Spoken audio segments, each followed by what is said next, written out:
First நான் replacement தான் நான் ஆர்டர் பண்ணேன். ரீப்ளேஸ்மெண்ட்டுக்கு ரொம்ப டைம் எடுத்துக்கினாங்க. அது ஆக்சுவலி ரீப்ளேஸ்மெண்ட்டுக்கு நான் கஸ்டமர் கேரை அப்ரோச் பண்ணுறதுக்குள்ள நான் பட்ட பாடு இருக்கே! ஃபஸ்ட்டு வந்து அவங்களுக்கு எப்படி கால் பண்ணுறது, எப்படி அப்ரோச் பண்ணுறதுன்னு ஒரு பெரிய புதிதா இருந்துச்சு.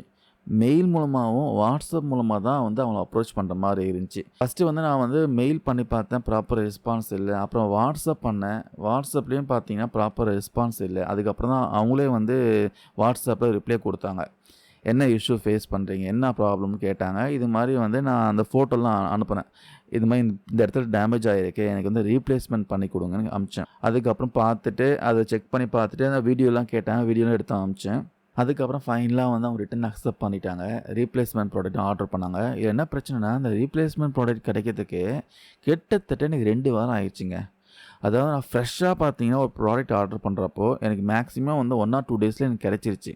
ஆனா, இந்த ரீப்ளேஸ்மென்ட் வந்து எப்படி பண்றாங்கன்னா, ஃபர்ஸ்ட்டு வந்து இந்த ப்ராடக்ட்ட வந்து எடுத்துட்டு போயிர்றாங்க. டேமேஜ் ப்ராடக்ட் ஃபர்ஸ்ட்டு மறுநாளே வந்து எடுத்துட்டு போயிர்றாங்க. அது ரீப்ளேஸ்மென்ட் வரதுக்கு பார்த்தீங்கன்னா, கிட்டத்தட்ட எனக்கு 2 வாரம் ஆயிருச்சு. பொதுவா எல்லாரும் என்ன பண்ணுவாங்கன்னா, ரீப்ளேஸ்மென்ட் எடுத்துட்டு வரப்ப தான் இந்த ப்ராடக்ட்ட வந்து பிக் பண்ணிட்டு போவாங்க.